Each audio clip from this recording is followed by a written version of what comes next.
गुरमुखो जो जिए हो ईशु उगवे, मुँह का कहिए वाऊँ। बीजो बिखु मंगू अमृतु, बेकहु एहु निहाऊँ। अर्थात कथनी से कुछ नहीं होता। जो कर्म किया जाता है उसी का ही फल मिलता है। विष का बीज बोकर यदि कोई अमृत की चाह न करे तो वह कैसे मिल सकता है। एक मामूली सा बीज भी वक्त पर ज़रूरी फल देता है, क्योंकि उसमें फल देने की ताकत गुप्त रूप से मौजूद है। बिना बीज बोए कोई भी फल हासिल नहीं होता। न ही कभी यह होता है कि बीज बोया जाए कोई और वह फल कोई और ही मिल जाए। यह जो दुख, अशांति, कल्पना और नीच योनियों के बंधन तुम्हारे पल्ले पड़ गए हैं, यह सब तुम्हारे अपने ही मांगे हुए। जीव खुद ही इन चीज़ों को इकट्ठा करके अब परेशान होता है और रोता है।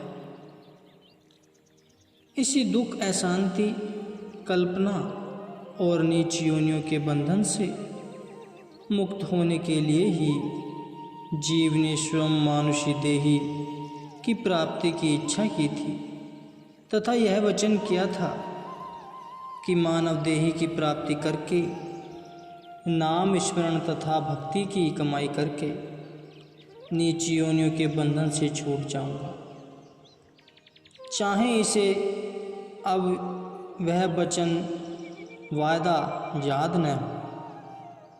इस संसार में आकर माया के छलावे में यह सब कुछ भूल जाता है, परंतु इसी वायदे को याद दिलाने के लिए ही समय समय पर संत सत्पुरुषों का आवरण होता है। संत सद्गुरु ही इस भेद को जानते हैं कि यह जीव क्यों दुखी है, और वे अपने सत्संग द्वारा उसे दुखों से छुटकारा हासिल करने का उपाय बताते हैं। विचार इस बात का करना है कि जिन पदार्थों की चाह में होकर जीव ने दुखों की पूंजी इकट्ठी की है, वे पदार्थ तो एक न एक दिन हाथों से निकल ही जाएंगे, परंतु उनके प्रभाव और संस्कार तो जीव के साथ मौजूद रहेंगे और ये जन्मों तक साथ नहीं छोड़ेंगे। गुरुमुखों, पहले भी अनेकों जन्मों में जीव ने यही धोखा खाया है कि मायावी पदार्थों की ख्वाहिशों ने अपने अंदर में मलिन संस्कार जमा कर लिए हैं और नतीजा तौर पर आज उसकी दुख भरी अवस्था है। भला यह कहाँ की अक्लमंदी है कि जीव खुद अपने लिए दुख का सामान खरीदता फिरे तथा काल माया के बंधन में फंसने का इंतजाम करे और खुद ब खुद ही काल और माया की गुलामी का अपने ऊपर बोझ ढाता फिरे और फिर अपने दुश्मनों के साथ मेल मिलाप कर गांठ जोड़ बनाए रखे। अब इस गलतफहमी की हालत से जब कोई जीव को जगाता है तो उसे बुरा महसूस होता है, क्योंकि सुरती अब इन्हीं चीज़ों में अटकी हुई और फंसी हुई है।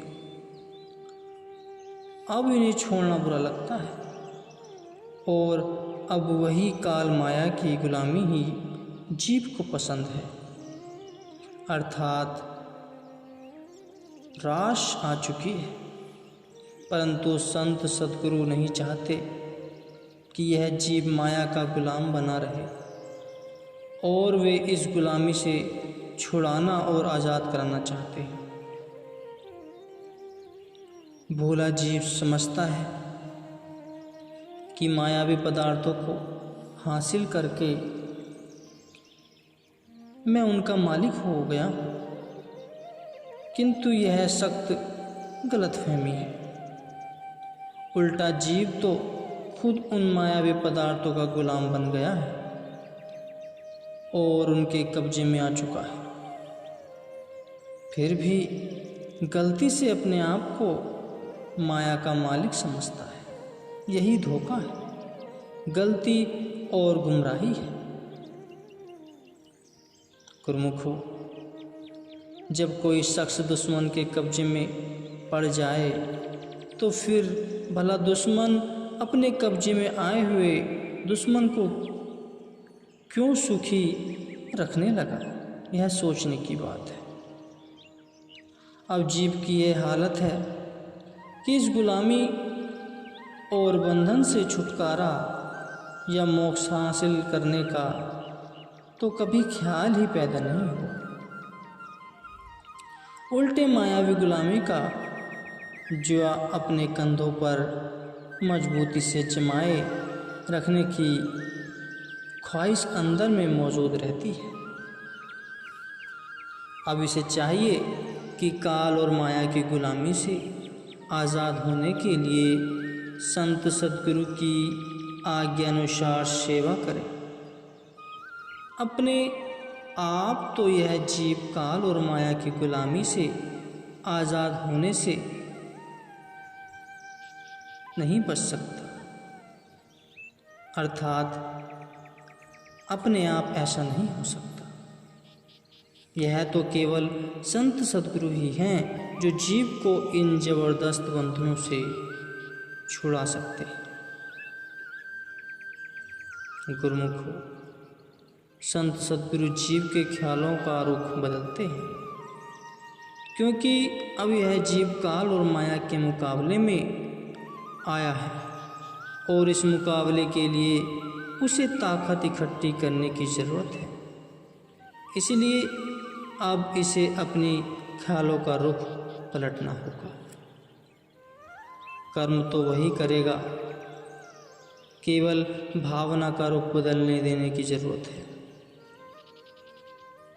गाड़ी और गाड़ी का इंजन ज्यों का त्यों रहने दिया जाए, केवल लाइन का कांटा बदल दिया जाए तो गाड़ी दूसरी दिशा की ओर जाएगी और कांटा बदल देने से गाड़ी की मंजिल मकसूद बदल जाती है।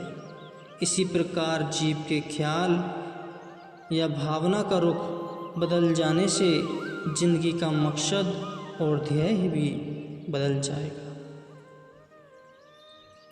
तुम सतचित आनंद स्वरूप परम शक्तिमान और निर्मल चैतन्य आत्मा या रूह हो। तुम शरीर या जिस्म नहीं हो। शरीर तो केवल तुम्हारे बैठने के लिए एक आरसी मकान, सफ़र करने के लिए गाड़ी के एक छकड़े की सूरत में तुम्हें मिला है।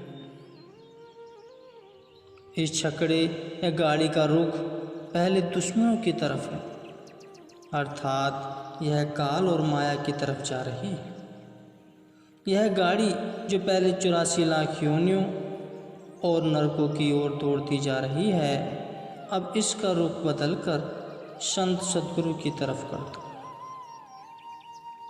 इसका कांटा काल और माया के देश की बजाय तुम मालिक के धाम को मंजिल मकसूद बनाकर उसी दिशा में जाने वाली लाइन के लिए बदल डालो। यह कांटा केवल संत सद्गुरु ही बदल सकते हैं और बदलते हैं। सद्गुरु की भक्ति, उनकी आज्ञा पालन और उनकी सेवा, यह सब कुल मालिक से मिलने वाले साधन हैं।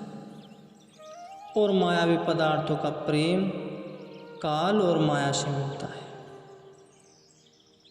अब यह जीव की अपनी मर्जी है कि दोनों में से जिसकी मोहब्बत और प्रेम को चुन ले। जानबूझकर भी अगर कोई गलती या गुमराही की तरफ जाए तो उसे क्या कहा जाए। संत सद्गुरु तो असलियत को जतला देते हैं।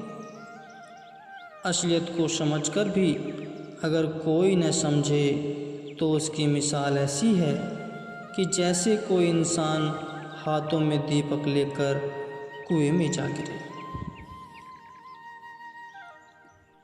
मन जानत सब बात जानत ही अवगुण करे, काहे को कुशलात हाथ दीप कुएं परे। कबीर साहिब जी कहते हैं, जीव का मन भली बुरी सब बात जानता है, किंतु जानबूझकर भी अवगुण या बुराई की तरफ लपकता है। भला जिस मनुष्य ने हाथों में दीपक लिया हुआ हो, वह भी यदि कुएं में जा गिरे तो उसकी कुशल किस तरह हो सकती है। अब करना यह है कि जिस प्रकार धीरे धीरे माया और मलिनता की ताकत मनमति द्वारा अंदर जमा की गई है, उसी प्रकार ही धीरे धीरे सद्गुरु की आज्ञा से भक्ति, प्रेम, सेवा, ध्यान, पूजा और उपासना इत्यादि के द्वारा सद्गुरु से मिलकर रूहानी ताकत को हासिल करें। संत सद्गुरु शरण में आए हुए जीव के अंदर भक्ति और प्रेम का बीज डाल देते हैं। इसका आज्ञानुसार सेवन करो और उसकी ताकत को बढ़ाओ। जो सत्संग, सद्गुरु सेवा और आज्ञा पालन इत्यादि के साधन में मन लगाता है, त्यों त्यों ही उसके अंदर में भक्ति का बीज फैलने लगता है तथा रूहानी ताकत पैदा होती जाती है। गुरुमुखो, यह भी याद रहे कि भक्ति के मार्ग में रुकावटें भी बहुत आती हैं और इन रुकावटों के कारण यदि कहीं पांव फिसल भी जाए तो भी रुकना नहीं चाहिए। गिरते पड़ते हुए चलते रहने से यह जीव एक न एक दिन जरूर अपनी मंजिल पर जा ही पहुँचेगा। सद्गुरु की सेवा, सद्गुरु भक्ति, सद्गुरु प्रेम, आज्ञा पालन और दृढ़ विश्वास के द्वारा अपने अंदर में सच्ची रूहानी ताकत को पैदा करके मानव जीवन का सच्चा लाभ प्राप्त करना है। गुरुमुखो।